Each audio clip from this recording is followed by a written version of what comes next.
Der nächste kommt gleich. Allora, che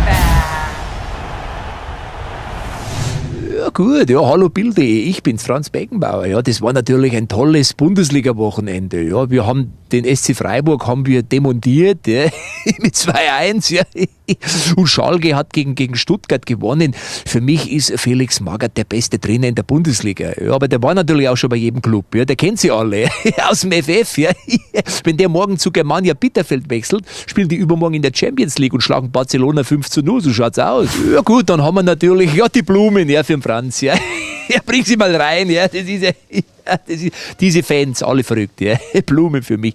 Ja, Wolfsburg hat sich auch eben die Lorbeeren verdient. 4-0, die machen mir ein bisschen Angst, weil die rollen das Feld schon wieder von hinten auf. Ja. Und jetzt habe ich hier einen stehen, der Toni Kroos. Ja. Sag mal, wer wird jetzt eigentlich deutscher Meister? FC Bayern oder Schalke 04? Ja. Ja, also ich denke, dass es eine von den 3 Mannschaften, Leverkusen, Schalke oder Bayern wird. Aber die dritte, den Namen kenne ich gar nicht. Ja. Ja, jetzt geht's richtig ab. Ich glaube, Bayern München, dein Club ist zwar nach wie vor Favorit, aber Schalke, Leverkusen sind nach den letzten 10 Jahren, Stuttgart, HSV so gut wie in der Champions League. Die können jetzt ganz ohne Nervenbelastung in die Spiele reingehen, haben keine englische Woche.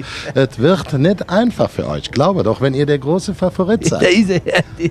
Was vielleicht wichtiger wäre, ich bin ja mit dem Helikopter da, Toni, und ich sollte dich sofort mitnehmen. Ja? Du müsstest vielleicht, dass du deine Tasche schon mal holst. Der Uli hat mir aufgetragen, lass ihn bitte nicht entwischen. Ja? Also 8 Spiele haben wir noch, so schnell geht es nicht. Was sagst du zu Hertha? Das war ja Abstiegsparty heute da im Olympiastadion. Ja? Ja gut, die Fans sind ein bisschen durchgedreht, glaube ich, aber es läuft auch, glaube ich, nicht so ganz wie gewünscht.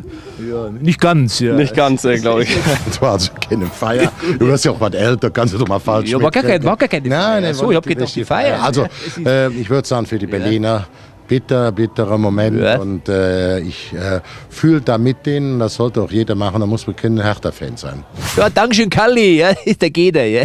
Und isst sich noch ein Muso Schokolade, ja, genau, ja.